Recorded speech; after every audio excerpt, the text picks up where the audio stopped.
Sup, everybody? This is Karak with ACG, and thank you very much for the finale and sitting down for it of Valhalla, Walking the Walk. We're going to talk about history. We're going to talk about Vikings. We're going to talk about game development, sound development, storytelling in games, and how it works. And in the case of Valhalla, many times how it doesn't work, but what they were attempting to do. If you get a chance, spread the word on these. Absolutely love to do them, and I like that you guys enjoy them. Comment. If you are one of the first 1,000 people to comment, you will be the first 1,000 people to comment. Let's begin.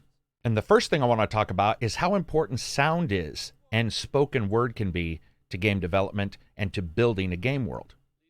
Why do I say that? Well, sound and voice is quite important, especially when you look at this kind of game world where the Vikings themselves, and in particular their culture and where they came from, Scandinavia, they actually saw a very big split in the spoken language from other locations when the people on the main continent sort of stuck to what they were sticking with, and you get this difference in the actual language that cropped up. For example, a dropping of end consonants in a lot of their language, which after a small period of time actually really alienated these groups if they met up again, because the slang, as you will say, or the dropping of the consonants to create this slang version of their language was so different that at times it felt like a completely different language. They really did change their language to such a point that those people that they had traded with prior, especially during the down moments where maybe those nations are falling apart and building back up and trade is turned back on, you know, there's different trade routes start again.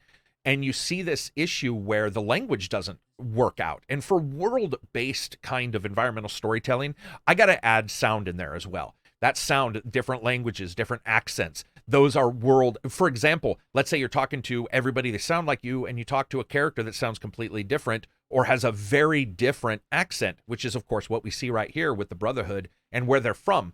That's world-based, really. It's not only the locations themselves, it can be all kinds of things, but it also can be audio, which I think is forgotten a great deal of the time, and it sort of becomes a visual thing, and that's not necessarily true.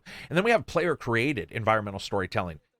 Player-created environmental storytelling, to me at least, is sort of what you see with the first village. You come in, you see environmental storytelling because this village is here. You originally thought Ragnar's brothers had it, but then you find our sons, but then you find out that no, these Saxons are there, so you kill them. That's sort of your overarching world-based environmental storytelling. But when player-created storytelling comes up is when you name it, right? I think that's a big deal. You're naming it, and it's not going to change, by the way, which is where we're going to get into the next kind of environmental storytelling. Instead, you name it, you solidify it as a real place, Ravensthorpe. You're like, this is the spot. And these characters come to it, and all these people you've drug from this other land come to it, and that's your sort of your player created and somewhat in stasis but created world building. Then you have player modified world building. This is something that, for example, that we saw in Prey. I think Prey did a great example of this. Prey, depending on which type of action you took, could end up dramatically changing the game at the very end, where you would have characters that were good guys sort of becoming bad guys to you and becoming enemies, and vice versa. With player modified, you definitely see that. And you certainly see it here as player modified story building, because sometimes you won't know what those modifications are, but they tell a story that indicates that Ivor or other characters of some kind have changed, have modified what's going on, modified the world in some games, modified the entire groups in some games, as we see with the different characters. And here, especially modifying the actual village itself. This is a static village at first, but then you begin to modify it and add to it. And it's not necessarily player created, it's player modified. And I think that there is a big enough difference that sort of diverging from just calling it all environmental storytelling is really a positive, because, man, you talk to somebody about environmental storytelling, they're going to be like, oh, it's where you've got like an inner tube from an old pickup as the toilet seat in Mad Max, and then you also see that tire on a car that drives by, and you get the feeling that everything's created from the very basics of the game world, and that's done well. I love the environmental storytelling in Mad Max.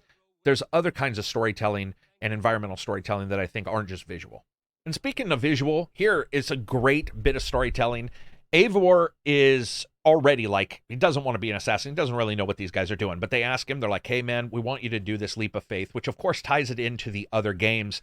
But the great thing about Eivor is that, other than maybe you would consider the protagonist for Rogue, his ideals are a good deal different, and he even states it very clearly when they're talking about giving him the assassin's blade. They're like, hey, and you can hide it, and he's like, well, two reasons I don't want that. I don't want it because I don't want to lose my ring finger, and I also don't want it because I want people to know my vengeance. They are vengeance driven. They want their name to be known. And so while he sees all this kind of stuff, a lot of the complaints about Valhalla is that, oh, it doesn't feel like you're an assassin. And I got to say, I agree. In many ways, I completely agree. You're still able to stealth assassinate people, and they've added multiple difficulty options to still be able to actually do quick assassinations, even to higher level people. But they are right.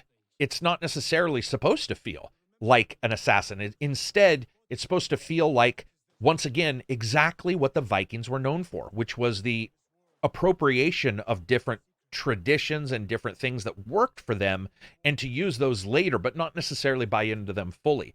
I want to talk about world events. Like I said in part 2, the developers wanted the world events to appear natural. And as someone said, no one tasks a Viking with a job. Vikings were their job. That's how the term actually was created. Sure, they did other things, but for games, no one wants to task a Viking with anything random. And if that does come up, then it's going to need to be based upon their fame and their name.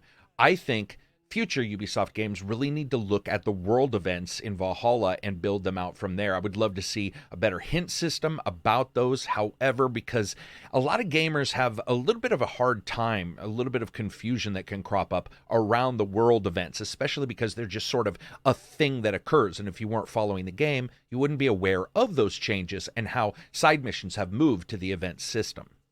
Developers really consistently have issues with this. Red Dead 2 had terrible problems with its open world being completely hacked down to a very small size whenever a mission happened, and you found yourself stymied in what you could do. This was actually because this behind the scenes stuff, so much is occurring that it can break a mission almost instantly. Ubisoft's own difficulties with this have led them to sort of embrace that versus slice it down like Red Dead 2.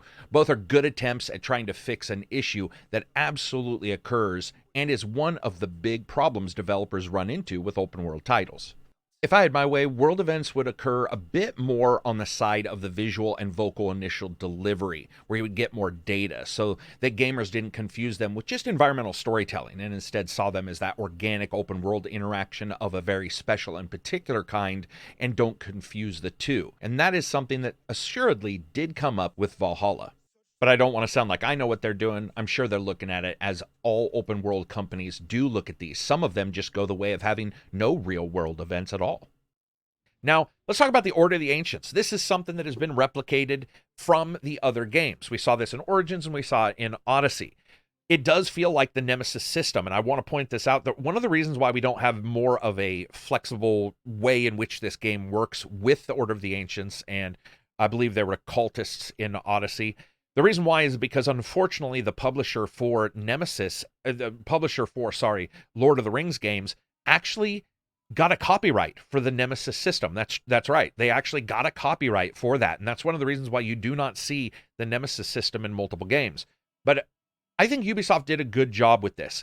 This comes out later. You've already played multiple hours of all these games before these groups pop up. And I think it works really well to solidify other options that you have as a game player, where sometimes a mission will lead you right to one of these guys. And that's happened to me multiple times, where a normal mission will lead you right to somebody that you need to assassinate. But if they don't, it's just one more thing that you can do. It's just one more activity you can take to help these guys out. Adds a little bit of fruit, a little bit of vibrancy to the quests by having you do this. I love the ideas of this. I liked it since the first time it showed up in Ubisoft games. I'm unhappy that the Nemesis system was basically copyrighted, so a lot of the flexibility and variation that you see, you can't actually put into these systems. The way it plays out in this kind of game is awesome, because it just sort of adds it as a side tangential kind of event that you can take on, but you, again, don't dive fully into it, because at the very basic core of Valhalla's gameplay, it's all about your village and raising it up. Wanted to jump forward a bit. We're going to get to, I believe, a cutscene with the main leader leaving. A lot of people, this is a little bit of inside baseball, but a lot of people were wondering, why do you have your bed in this location? If you follow along with the story, Eivor says, I have no special needs. I can do what I want, and I have no problems with that. And the character, actually, the leader states, no, I want you with me. I want you close. We lead together by example. Now, The cool thing about this, of course, here's your bed here. The cool thing about this is it tells a story, right? It tells the story of these guys and gals all being together and taking in that feeling of family and using it to cultivate a larger feeling of the village and a place that is safe amongst all of this danger. But one of the things that I thought was very intriguing is where his bed is. It's really a secondary bed that even in normal locations probably wouldn't have had. They have the main leader's bed next to his wife's room where you go and you make those decisions, but there's this side bedding here. There's this side location. And the bed is, of course, open. There's no real stopgap. There's no real stopping.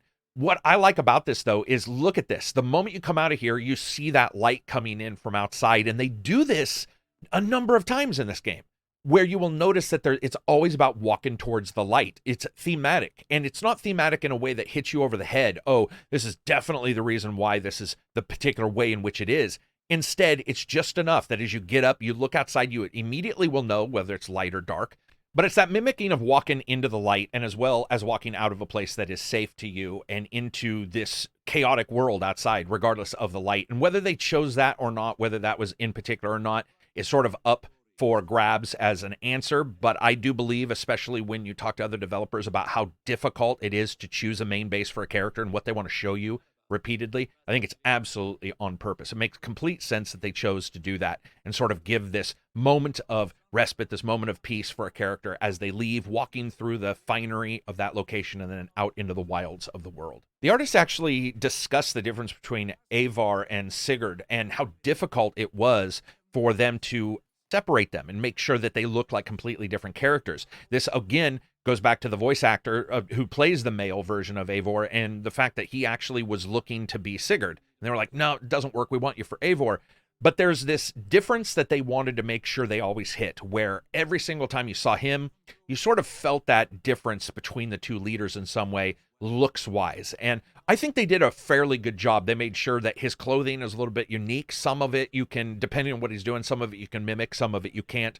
But I think they did a good job showing the differences. And then Dag, who is completely different than the others. Dag is actually, this is going to be interesting, but Dag, for all of his assholishness, is probably wearing something more realistic, which is a scale or plated scale versus even leather, though it probably should be chainmail, which would fit more with the Vikings and their linen and chain styles versus baked leather. They were big trade on the northern fur. They would trade with other cultures that were up to the north, and they would trade for those items, and they also made chain for themselves. So his dogmatic sticking to the idea of his one leader and sort of wanting it to all be in some way orthodox, in some way sort of tied down, and not as much flexibility, works perfect, not only from the way he talks and what he does, but also the actual look of his clothing, which is less flexible home style than what you see the other characters using.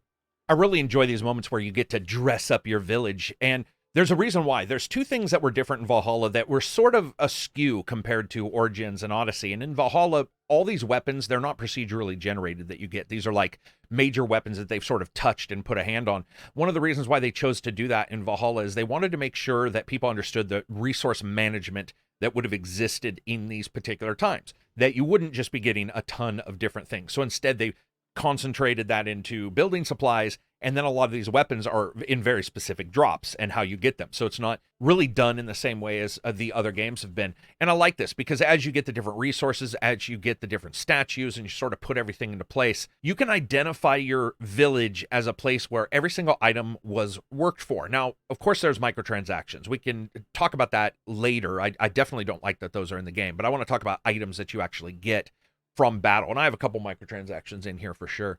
But when you look at what you get from battle, it can give you this very physical, very good representation of the steps that Eivor and the others have taken to help this village out. And I just really enjoyed that. It felt good to get those items and realize that it's the same way the weapons would be the same kind of system, where it feels a little bit more like you're actually working towards something. And all the money mattered more to me in this game than it actually did in the prior titles. Whether you should all jump into that school of thought is not really a part of this conversation. It's just what worked for me. And the idea that putting these down and sort of naming this the way I would name it, and remember that you're not the major leader either. You're sort of a secondary or tertiary leader matched up with his wife. So you have to sort of decide exactly how much you feel like you worked towards this, because it's interesting that Sigurd, you never really get him coming back and being like, oh, I've got some supplies with me, right? It's always you, which is a conceit that we see in a lot of games. But it pays off for me. It makes it feel like I worked for stuff, and having the real end to randomization in the loot worked.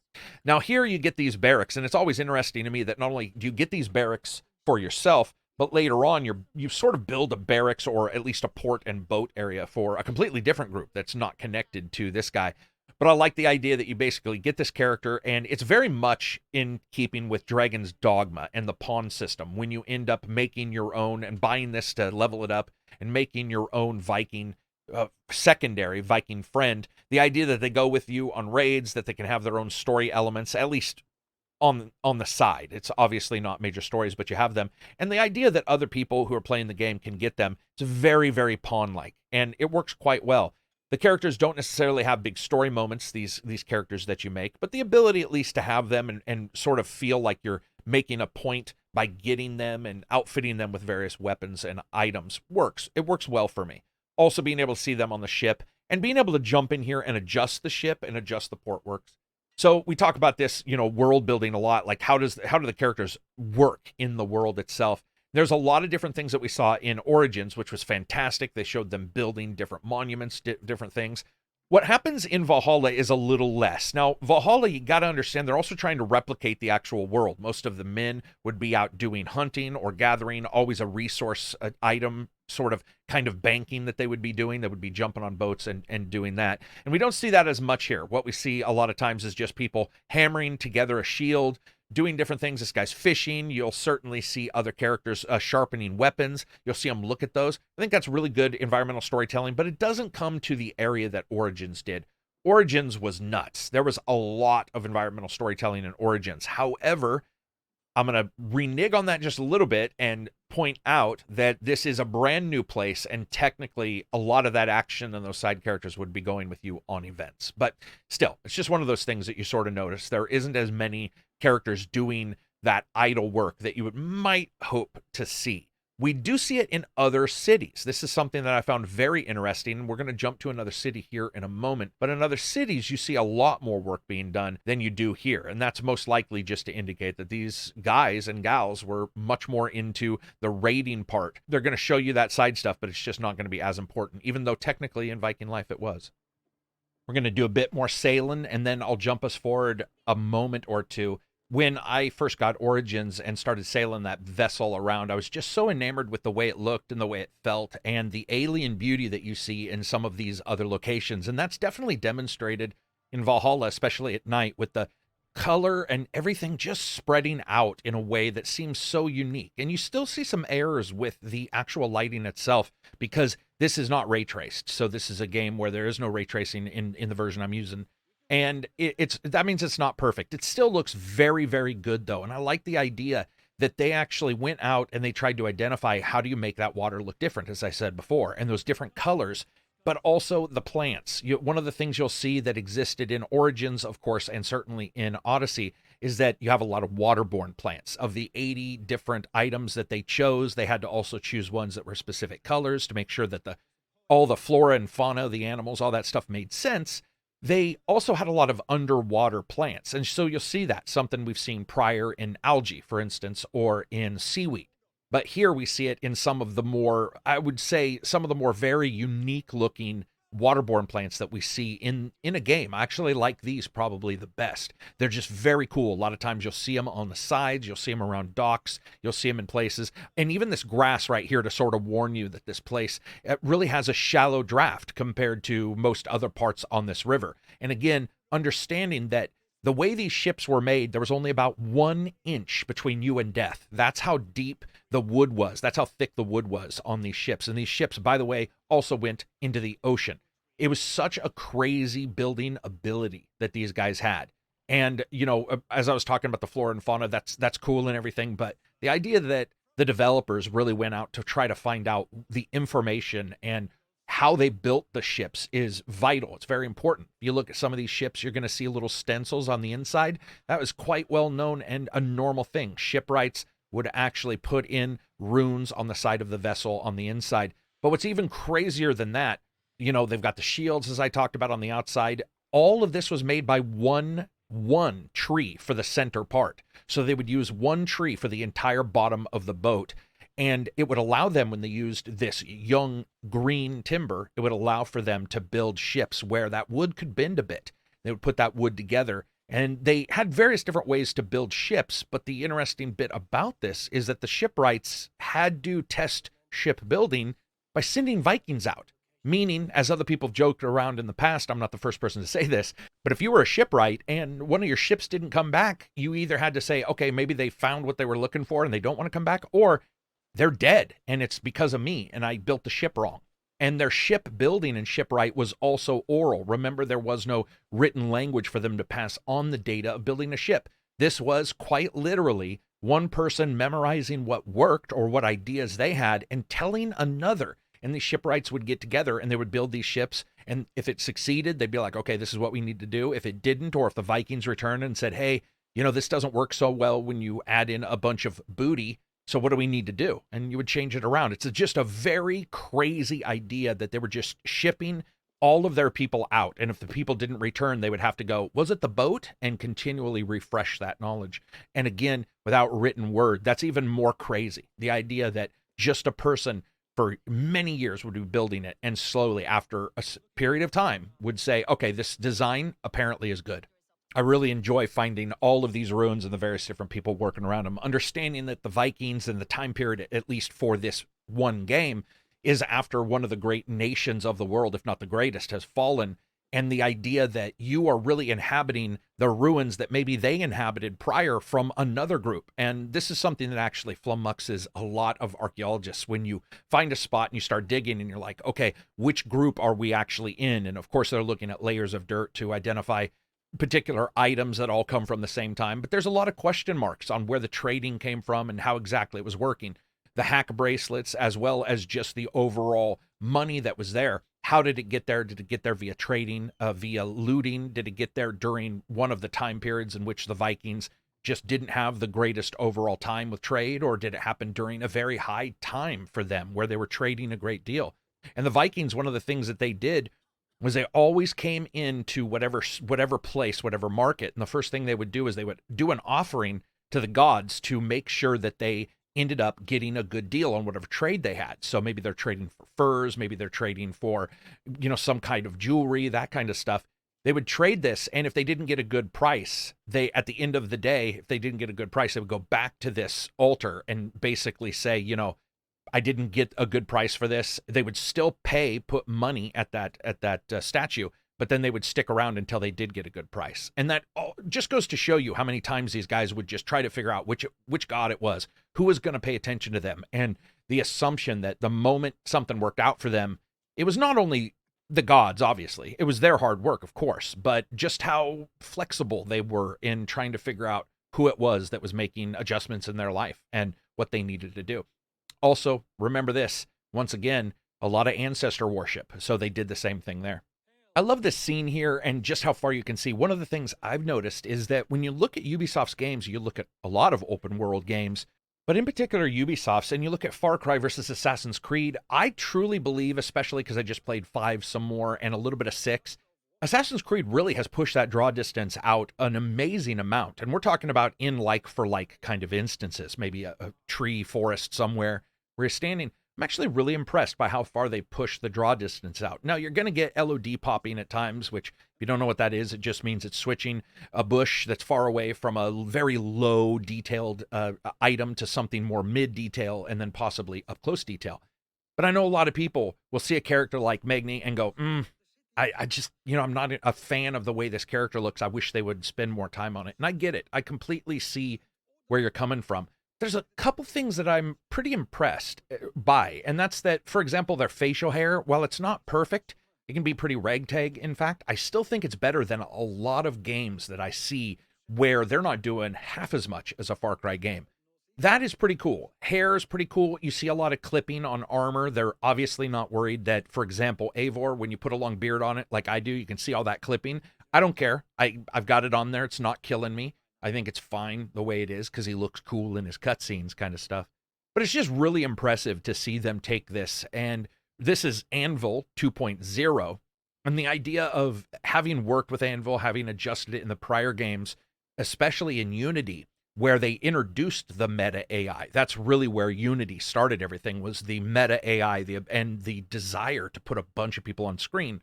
It's so interesting because then the next two games didn't need a bunch of people on the screen.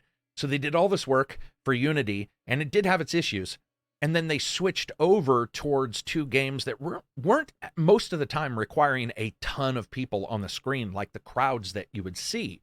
So we get these multiple games that are pushing multiple characters on the screen at any one time. And then we jump into Valhalla, and you look at Valhalla and it's completely the opposite. It's pushing out the draw distance. To give you an idea, though, of some of what they were doing and some that's come into Valhalla, they usually track around 12,000 dynamic items within 1 kilometer of the character, whether they're in that virtual state or the player state or some other kind of state. As I told you before, they're always tracking that. And those bulk updates versus discrete updates happen around the character. That is a ton of items around the game screen. It's a ton of distance around this character with all these things being tracked, something that we see other games attempt to do. You see something like Elder Scrolls where perhaps there's a bit too much of tracking and you get some issues where maybe it would be a little bit better if those things didn't go haywire where a character wasn't right there next to him. But I really challenge you to watch a GDC on any of these games and sit back and not be utterly surprised by how much they've attempted to do. It's very easy to get lost within the end result with after your purchase and think, oh, no work was done on these, but a lot of times a great deal was.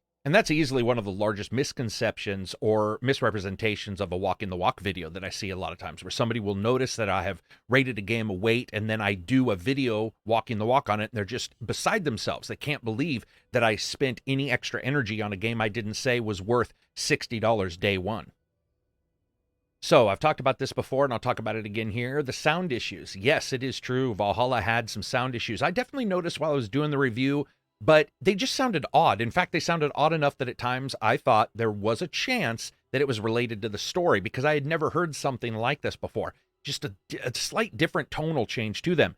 And what's been found out as the game has continued to go on is that they were actually recorded at what you would consider to be the wrong bit rate, not enough. Now, if you understand this, you'll hear people talking about a lossless or a lossy compression ratio. And so you get a sound and you compress it down and you should be fine. Well, what actually happens is a lot of times when you don't have a lot of bit rate when you're first doing that, a lot of sample numbers when you're first doing that, what happens is the high and lows sort of connect up above what a person can hear and below that what they can hear. So cutting it off and then compressing that can actually do damage to the sound that's within the hearing abled part. And that's what's happened in this game. It was so bad, by the way, that people have contacted Ubisoft, and Ubisoft actually had to do a pretty open, wide discussion on their FAQ and state, listen, it can't be fixed.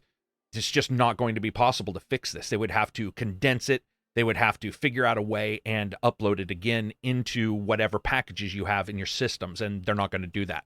And we can argue for years about how this happened. It could have been an oversight. They had multiple people working on the audio. This is something we saw on Forbidden West from the Horizon guys on the PlayStation. We didn't see an error, by the way. I want to make sure that that's clear. What we saw was multiple composers, multiple sound people working. Something just didn't turn out right. Somebody had a setting off, and it went through all the way. No one knows how this happened, and they're not going to sit there and be like, we're going to jam up one person. But it is something that they have acknowledged is for sure a thing. They know that it is a problem, and because of the way the game is made and because of the streaming and everything that they put into place, it's just not going to be fixed. As a sound guy, it breaks my heart a little bit, especially when you realize that Origins had one or two issues with some low samples. Odyssey had a couple, but those really do shine when it comes to their audio department, definitely more so than Valhalla. And Valhalla, with these wide open spaces and then deep, damp corridors and closed off dungeons, should have had a good deal of sound within them that really did validate your feeling of exploring this ancient England. And instead, not really. One particular place where you might notice these kind of things come up, especially, is when you start putting processing on top of samples and you start adjusting those samples. Samples, the more samples that you have, it really is the more data that you can adjust, and a lot of different processing sounds you want to do, whether it comes down to sound occlusion, 3D, whether it comes to anything old style like putting a synth on something and making somebody sound voice sound like a vocoder. You still really do want as many samples as humanly possible, because then you get a more accurate adjustment. And without that here, it's a really sad day, because This is one of those games where it really could have helped a great deal. And especially when you realize just how many gigabytes of data that they saved by doing this. My personal opinion is it was not on purpose and that it was a mistake, because the idea of them having this audio, I can guarantee you if their audio department was here listening to this, they would have fought tooth and nail to get it fixed if everybody was aware of the issue. I guess in a way you can sort of give them a kudo, because it still sounds good when you're running around and doing stuff and fighting. It's still fine in that way. And I know a lot of people who didn't notice it who don't really listen. Am I stuck right here? I think I might be stuck right here. Oh, there we go. I wanted to jump to another location. It's a little bit of time has passed, but I wanted to jump to this other location and show you some of the different looks graphically that we see in these parts. And again, water, you see that really green, murky nastiness that sort of reminds you of the bogs I talked about earlier with making steel. Wait, what do I hear? I think that's a boar. It is. Boars are crazy, angry creatures at all times. The biggest one on record for a wild boar is like 1,050 pounds, and they're able to actually run about 20 or 30 miles per hour in a straight run. It's gnarly. I don't have this on the hardest difficulty, so I can play while I'm recording all this kind of stuff, but it's absolutely nuts. Also, when you think about this kind of thing, there's currently, I think there's like 10 million wild boars in Europe. They were hunted towards extinction or complete extinction and were brought back. These things are wildly, unbelievably aggressive. To know just how aggressive a wild boar can be, a number of sites that you can go and check will list the 3 traits. This is something as a hunter you always want to know. What should I do around this bear? What do I do around these kind of animals to sort of keep me safe? With boars, the sites will list 3 reasons why you can piss off a boar. If a boar is cornered, threatened, or ignored. You guessed it, it's just pissy. Also, they're known to spread hepatitis. So basically, Mother Nature said, I want a fat, pissy version of Tommy Lee from Motley Crue out here, just steering boats with his penis and pissy and spreading diseases. They will gore you with their tusks. They are insanely evil creatures, so you got to watch out for them. It's funny, too, because they'll say, oh, yeah, boar will run away from you, and you have people who've seen them in the wild who are like, yeah, they will run away from you, but they will also, at times, just not, and they'll beat the shit out of you. And they actually tell you, if one drops you down, you should stay down and just let it do its thing, whatever that is. Because a lot of times a boar will now realize that you're no longer a threat. You just put your eyes down. And it's like, it's a very difficult question or difficult thing to ask of a person who's just getting their ass kicked. It'd be like, yeah, man, just pretend like you're not getting your ass kicked. You're getting gored by tusks. Just pretend you're not getting gored. But the reason why I bring all this up is because there is a large hunting factor in the game as well. And you can definitely go around. You can get these different pelts. You can build all kinds of sort of things in the crafting system within the game. And I really do like hunting in this title. It is enjoyable. There's a fishing line that I unfortunately don't have yet in this version of the game, but it's definitely a lot of nature stuff that you can do. Yes, it looks a little funny with some kind of gigantic Viking just fishing into a bog, but it's still enjoyable for me. I'm just one of those kind of guys that I love my fishing games inside of video games. I always have. I like fishing games by themselves too, but ones that, they combine it all even better. God, I love this mist.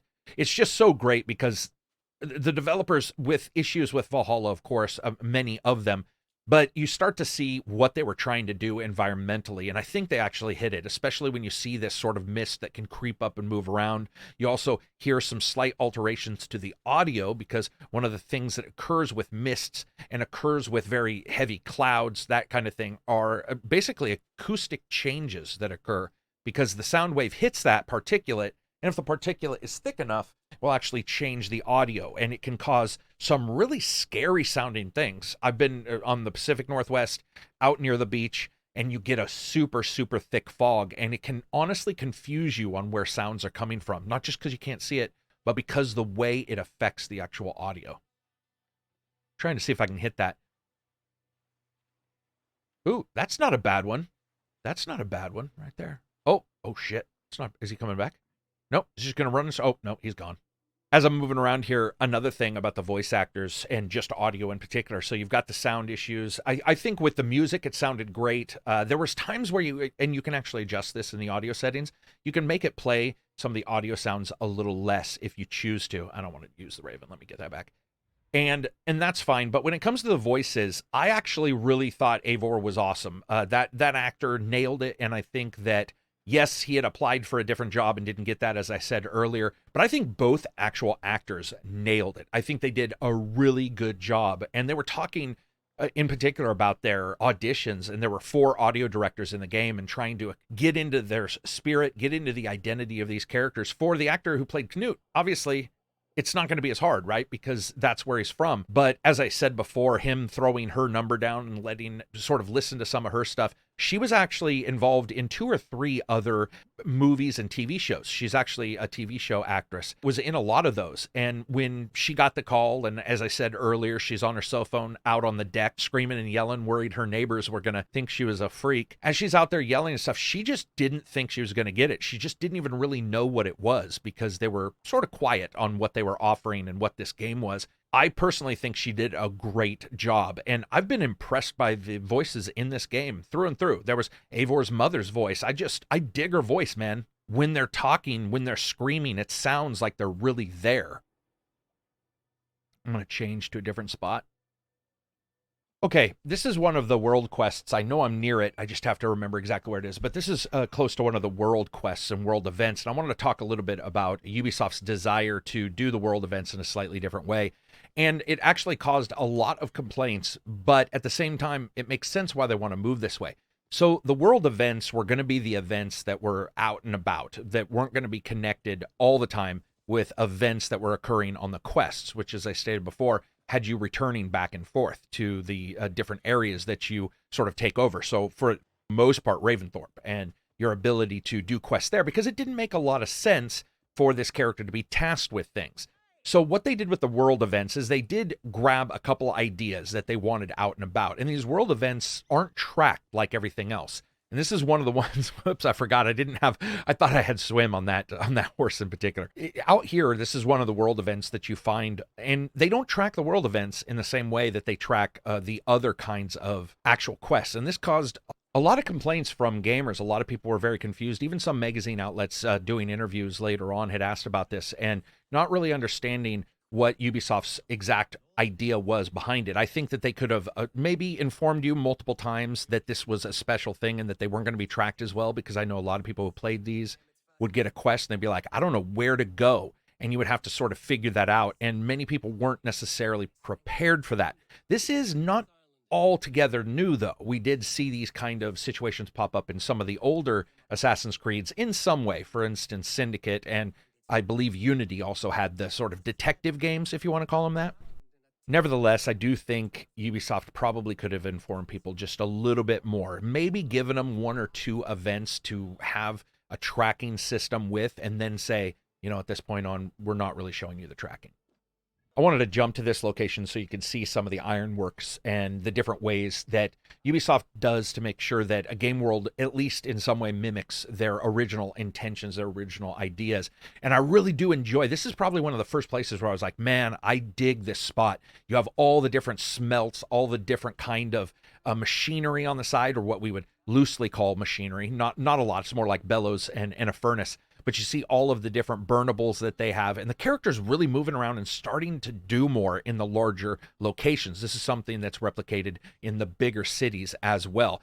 All of it with a very dirty, nasty, sort of charcoaly feel to this location. It reminds you a little bit of one of the episodes of Firefly where they go to that terrible place. One of those, they were manufacturing that weird mud, I believe, that had healing properties. And it was just such a, and they even called the natives mudders.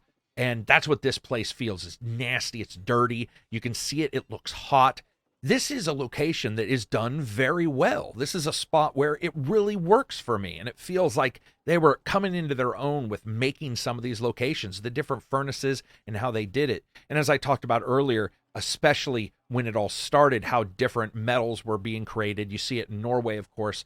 You see it somewhat here, but a lot of times it wasn't just iron that was brought in, but you have that bog iron as well in some locations. Here, of course, because these guys do have actual places to create iron and places to bring it in, it won't be as pronounced. Gutting deer right on the side, just like gutting deer right next to some people yakking about some impending war.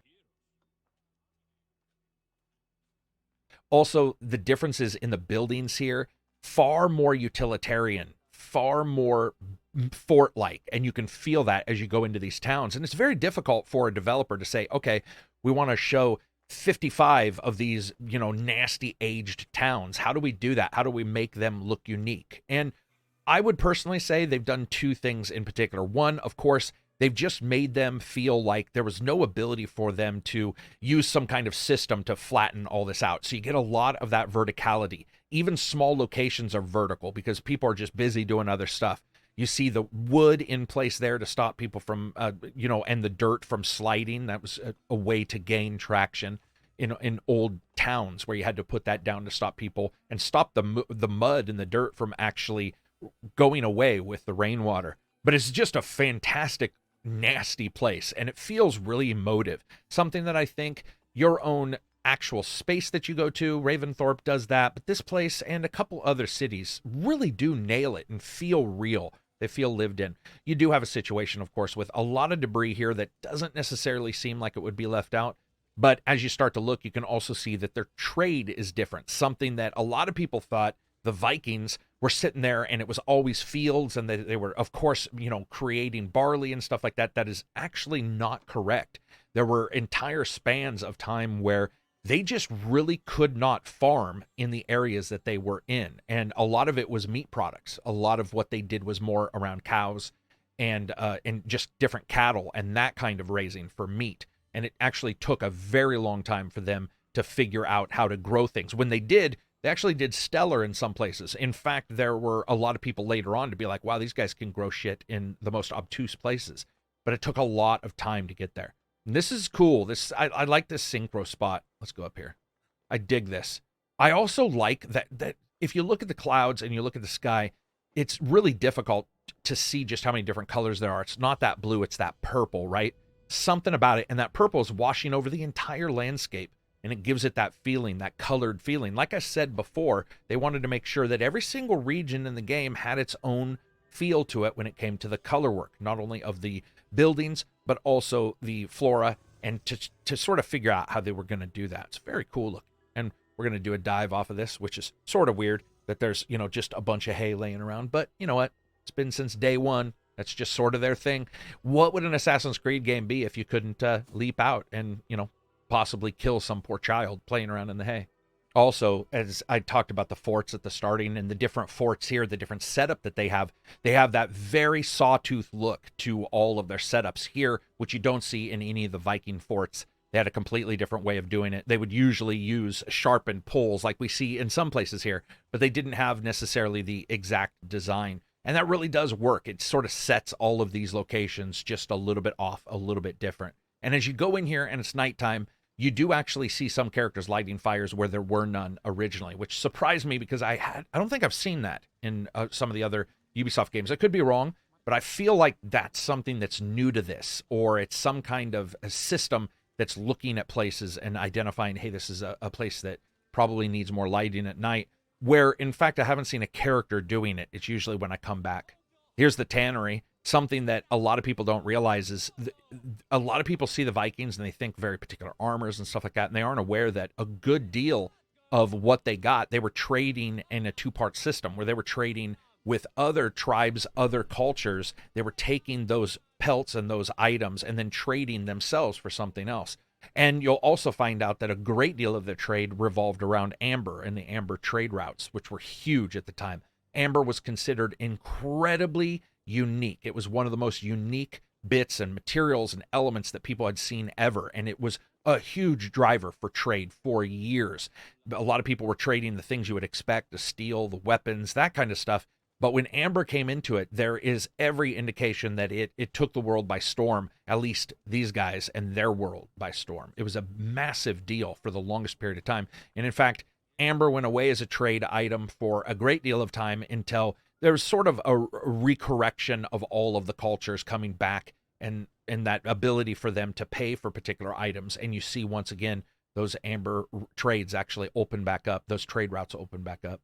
When the developers were talking about making cities and making the people and making the characters, they didn't know, and not a lot of people do know.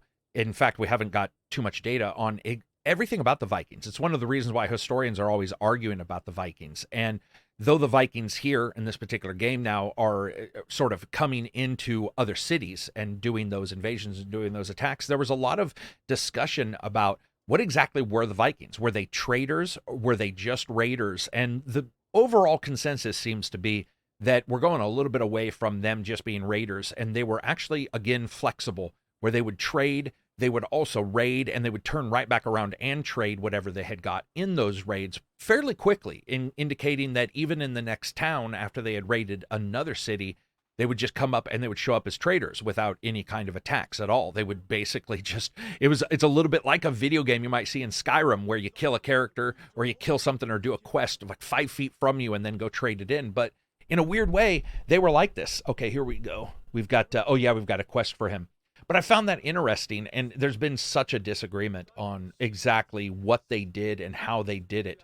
And Ubisoft had to choose very early on which kind of the Vikings they were going to go with. Were they going to go with an over-the-top Viking, where the game is mostly situated around raiding, and what they were going to do? And the idea to take this character and put him on the side of the larger issues that we see, which is like Ragnar's sons and some of the other characters, including Alfred the Great, it actually worked quite well. But they had to decide where they were going to fit. How was their Viking world going to be in this game? Was it going to mimic what we currently think about Vikings, or was it going to mimic some other element? Was it going to go a particular way or the other? And they sort of lodged their own history. They decided early on that this is what we're going to do, is we're going to create our own ideas around the Vikings and sort of say this is the way it is in our game, but in no way, shape, or form should it be exactly expected that they are whatever historians believe at this particular time. Speaking of resources and what they choose, obviously you can tell these are major characters. You see the one character that looks sort of doughy-faced, and those two are just drawn to the hilt, right? Super extra time spent on them. Over time, we're going to see some of this stuff go away, where all the characters are going to look excellent. But hey, that's the way it is. A lot of people have asked me if I believe that they will switch from the Anvil engine to the Unreal 5 engine, and I get that everybody wants that. Unreal 5 actually has some of the stuttering that the Unreal engines have had in the past, and they're working on it. But by them admitting they're working on it, de facto, it's not what you say, it's what you don't say. They are indicating that they know that there are current issues with Unreal, and there very much are. So as we ride the horses here and you see a lot of this open area, as long as you're not pushing the system and you got your settings right, there's not a lot of stutter. You don't see the shader caching stutter or anything like that. We have seen problems with the Anvil engine in some particular places. But I got to tell you, especially when you start looking at how Nanite works versus the Anvil engine and what they're trying to do, I'm not 100% sure it would behoove them to move to Unreal. It will be interesting to see, because we do know some other massive creators of open world games are.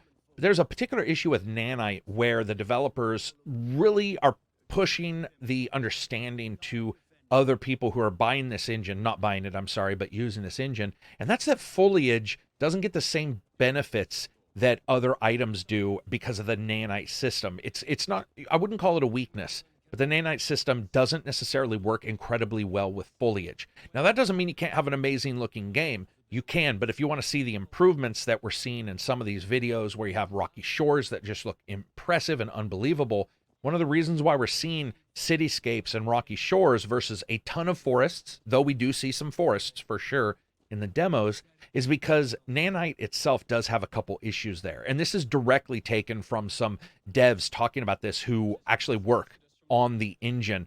And somebody had asked them, is there going to be a fix? Is there going to be some improvements? And they're like, we'll always optimize, but nanite itself and some of the stuff in the Unreal Engine isn't necessarily able to be leveraged at the severe high rate that we're seeing that leveraging in some of the other engine demos. For example, like I said, cityscapes, mountains, that kind of thing. It's crazy when you look at the size of some of Ubisoft's games. I don't know if you guys are aware, Wildlands is 273 square kilometers. That's how big that world is. And Assassin's Creed Origins, I think, is somewhere around, I think it's 31 squared, and I think Valhalla's 38. Odyssey is 90. I believe it's 90, but that includes the oceans. And though you can obviously do a lot of stuff on the oceans, I don't think anybody would tell you that they are the same exact amount of environmental storytelling that you'll get when you're just sailing from open point to open point. but the games are becoming so large, it's just crazy to me. And that's not talking about the map mess, that's not talking about the icons, just the amount of real estate they're putting together.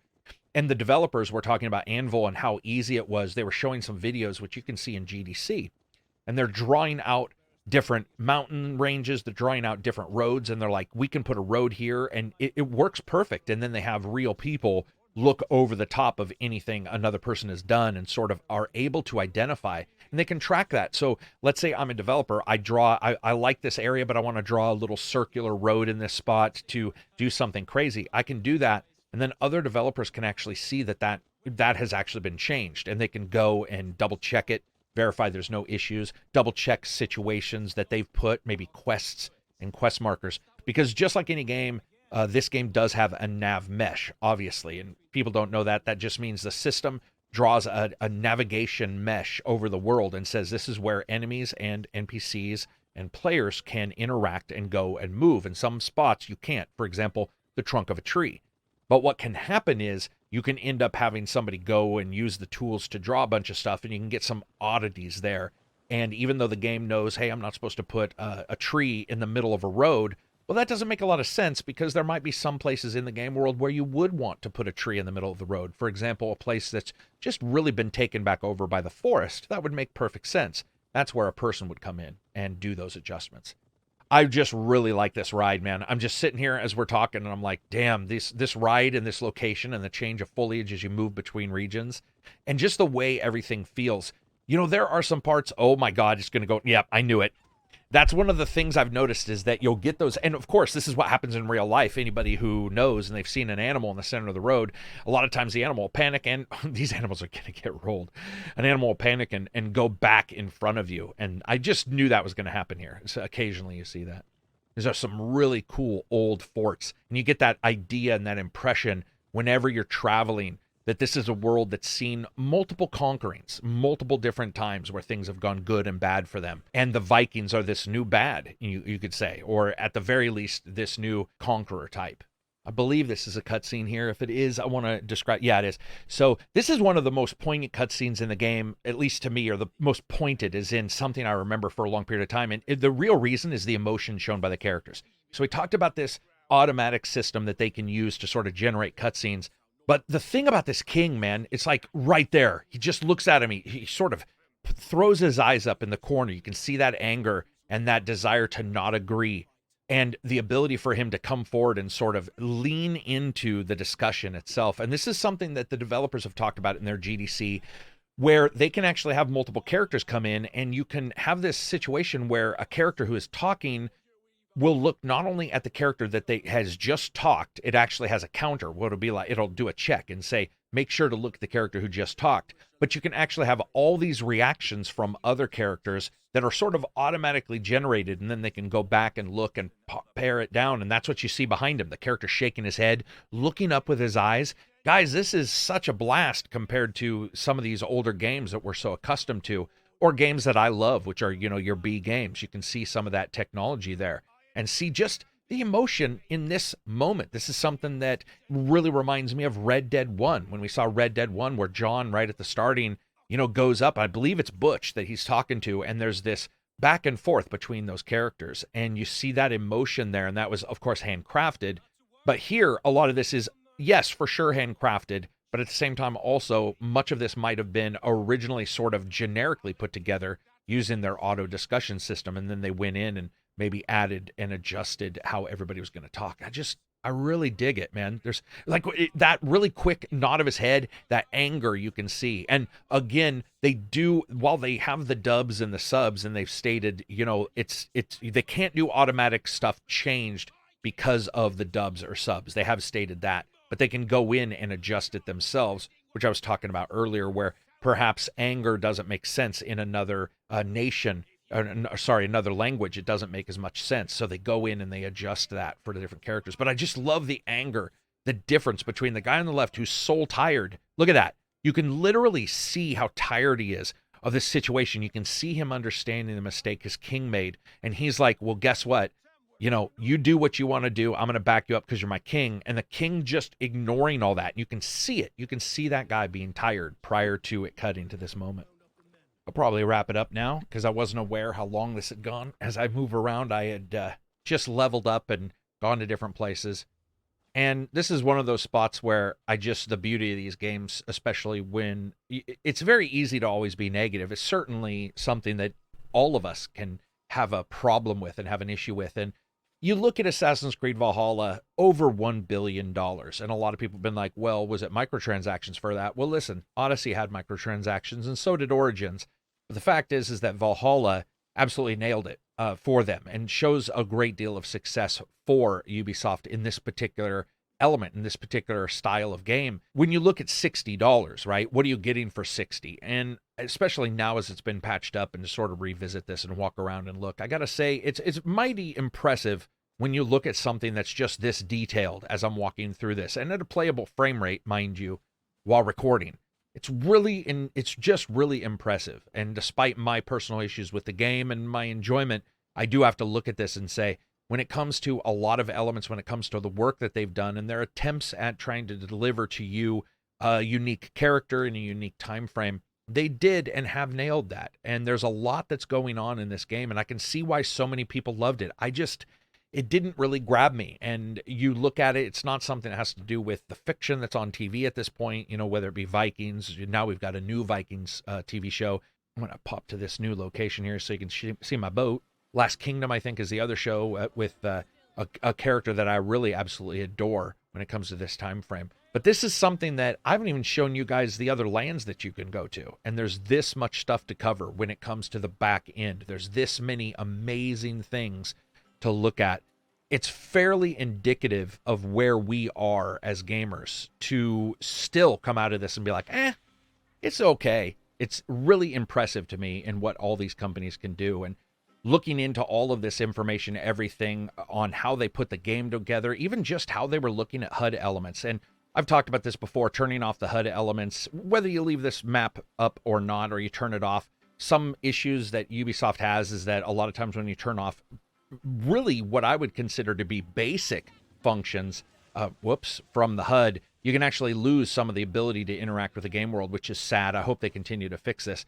But these kind of situations where, with the very real, by the way, these were actual tactics that enemies would use, and having to get off the ship and take this guy out. I love this new weapon I found when I was trying to figure out another place to sort of close this out.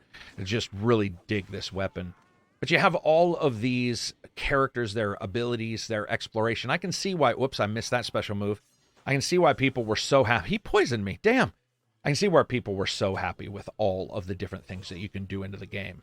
And you really take into account then different players and how they're going to play. Whether it's fast travel, will they miss something? If they stealth because of the way the game and the path is set up, will they miss some bit and some element of exploration, some element of their environment? It's one of the reasons why when I review a game, I'm always really open to the fact that, hey, listen, if I say that it's lean on this side, you may not see that because you may have experienced it in a different way than I did. And I try to play very organic, as in if something catches my eye, then I'm going to investigate that moment. And I'm certainly going to try to hit everything.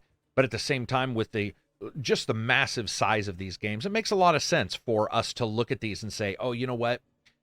There is a lot here, and the way somebody plays it can also impact their enjoyment. If they're not a fan of ship build or ship battle, then this might be fine for them. But if they are a fan of ship battle, something that they took out of Odyssey, then they might be unhappy with the changes that have occurred here and the world scale changing to really mimic that. It's changed in a different way, and some people may not like it, but it's very, very ingenious how they put a lot of this game together. Also, I gotta say, I'm stone cold pimping that skull flag and the Egyptian edges that I put on the ship. I think it's friggin' awesome.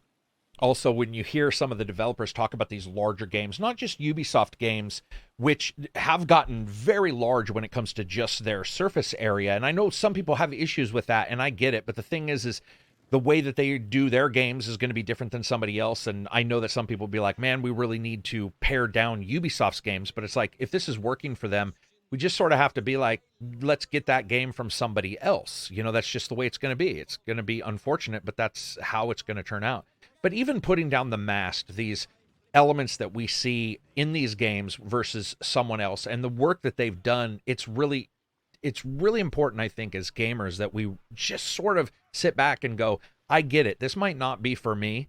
It might not be. But there is a credible amount of work that has been put into these titles. And that's just phenomenal. Something we've seen, of course, in the other games that I've reviewed and other games that I've done these kind of videos for. For example, Witcher 3.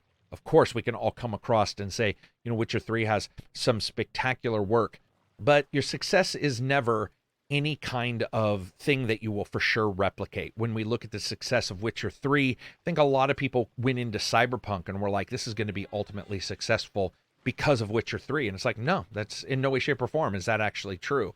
In many ways, in fact, there's a bigger change for them because they were going from a third-person fantasy role-playing game, which had 1 and 2, which weren't necessarily the greatest games in the world, to the third one that they made, and they did a very good job on their DLC as well. It doesn't mean that Cyberpunk is going to rock. And each time these guys go out and they do their giant discovery tours and they try to make sure that the compositions of the landscape work for you as a player, their understanding of how berserkers work, of shields, how to put all of the different feelings, the customs that these characters have into a game, man, you come out of this and you're like, damn, that's actually pretty sweet. They've done a lot of different work on these kind of things. They've even taken into account the differences between Thor and Odin, which is pretty damn impressive when you put it down like that and start to think about it. The technology when it comes to how they handle the Anvil system. And as we move into this, you guys got to realize 15 different studios worked on this. Ubisoft Montreal, one that's called Ansia, I think. Ubisoft Sofia, Milan, Toronto, Gameloft, which is completely something I wasn't expecting to see. You've got Kryptonite Games, I think, and Blue Byte, all of these. And it also hit during the pandemic, during COVID, and they had to decide, do we have 4,000 people or are we going to have them work remotely? How do we do this? It's just really stunning to see all these companies do it. And I can't wait to see other games from other systems, other companies, other devs, how they're going to handle all these kind of larger worlds and what everything is requiring of these people. And it's something that we see also with Ubisoft's small momentary mentions of Scalar, which is their new system. They're not really explaining everything that it's about, but it's the idea that you will have these sort of computations in the cloud. It's not cloud gaming. They've made sure that it's clear about that. And it's not streaming, but it's called Scalar. And it's something that they've talked about. And I really do believe in the future, we're going to most likely see what this is connected to Assassin's Creed Infinite. And it's sort of these separate bits, something we saw with Skull and Bones. Would you basically be doing an Assassin's Creed game and then leap into Skull and Bones and see a fully realized world that wasn't contained within just an Assassin's Creed game? We won't know until it's built, but regardless of all that, I'm impressed. I'm impressed with everything they put into it. It's still, is it fun? That's the big question. And for a lot of people, it's not. A lot of people, they weren't a fan of the kiting. They weren't a fan of all this stuff. But I can tell you, walking away from this, I'm mighty impressed by the work that they tried to do and tried to put into this and a lot of the work that they did. And I've enjoyed doing this walking the walk. If you guys like this kind of stuff, please subscribe to the channel. It's nothing more than absolute assistance I'm asking for when it comes to these kind of things. If you want deep dives into the groups that Ubisoft is trying to mimic, you help out that way. If you like the technical tops, help out that way, because I also use the Patreon to ask people what they want covered the next time. And this game was definitely #1 on the list, which is pretty crazy. If you get a chance, check out the other ones I've done for Witcher 3 and the Walking the Walk that I did for Dragon's Dogma and all of those kind of things. Anyway, that's it for me. I hope you absolutely love these kind of things. I would love to see you guys thumb this up and maybe spread the word of this video and your enjoyment for these videos. Tell the developers that you saw this, post it, and see if a developer wants to talk about these kind of things as well. Anyway, that's it for me. Peace out, everybody, and I hope you enjoy your time, whatever game it may be. And last but not least, sit on back and just check out some of the cool bits that I'm going to show you at the end of this as I continue to find spots to talk about.